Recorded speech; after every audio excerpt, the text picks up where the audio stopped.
महाराष्ट्र में लाउडस्पीकर को लेकर विवाद शुरू हो गया है। हाल फिलहाल ये कहा जा रहा है कि जहां एक तरफ एक समाज को दिन में 5 बार हाई डेसिबल वॉल्यूम पर लाउडस्पीकर बजाने की अनुमति दी गई है, वहीं अगर हनुमान चालीसा करने कोई जाता है तो फिर इसके ऊपर विभिन्न धाराएं लगाकर 5,000 रुपये का जुर्माना ठोक दिया जाता है, एम्पलीफायर जब्त कर लिया जाता है, लाउडस्पीकर खोल लिए जाते हैं और जो भी वो करता है उसे गिरफ्तार कर लिया जाता है। इस पूरे मुद्दे को उठाया है बालासाहेब ठाकरे के सुपुत्र राज साहेब ठाकरे ने।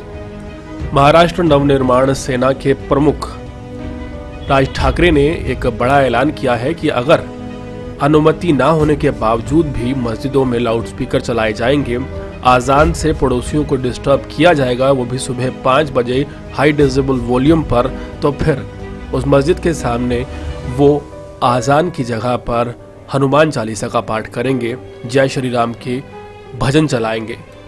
ये ऐलान करते ही राज ठाकरे पॉलिटिकल लीडर्स के निशाने पर आ गए हैं। ऐसा कहा जा रहा है कि वो पॉलिटिकल स्टंट कर रहे हैं। लोकसभा चुनाव 2024 की तैयारी जारी है और ऐसे में उन पर कई आरोप लगाए जा रहे हैं। इन्हीं आरोपों के बीच एक तस्वीर सामने आई, जो तस्वीर बहुत मायने रखती है। ये तस्वीर दरअसल नितिन गडकरी, जो कि बीजेपी के एक वरिष्ठ नेता हैं, एक दिग्गज नेता हैं, उनकी है और साथ ही साथ राज साहेब ठाकरे खड़े हैं। इनके घर पर इनकी मुलाकात हुई है और मुलाकात में कई विषयों पर चर्चा हुई है। मिली जानकारी के मुताबिक हिंदुत्व के मामले में अब बीजेपी से MNS महाराष्ट्र नवनिर्माण सेना जो है वो हाथ मिलाने जा रही है।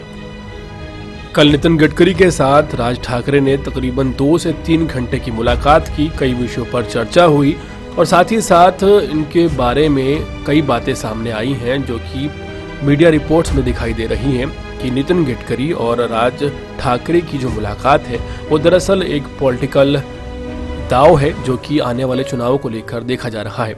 इसका प्रभाव ना सिर्फ लोकसभा चुनाव 2024 पर पड़ेगा, इसका सीधा सीधा प्रभाव आने वाले महाराष्ट्र के जनरल इलेक्शन पर भी पड़ेगा।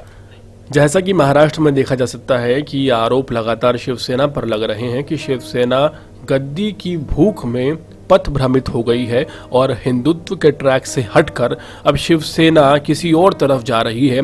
इसी को टारगेट करने के लिए, इसी को साधने के लिए ये रणनीति बनाई जा रही है और अब राज ठाकरे ने बीजेपी से हाथ मिला लिया है। इन दोनों की मुलाकात के बाद अब ये साफ हो गया है कि बीजेपी शिवसेना से गठबंधन नहीं करेगी। अब बीजेपी महाराष्ट्र नवनिर्माण सेना से गठबंधन करेगी और आने वाले समय में हो सकता है कि राज साहेब ठाकरे मुख्यमंत्री हों महाराष्ट्र के। वेल, क्या है आपकी राय? कमेंट सेक्शन में जरूर बताएं। इसी तरह की ताज़ा तरीन अपडेट्स जुड़े रहने के लिए हमारे चैनल को सब्सक्राइब करें ताकि आप तक पहुंचता रहे हमारा हर लेटेस्ट अपडेट।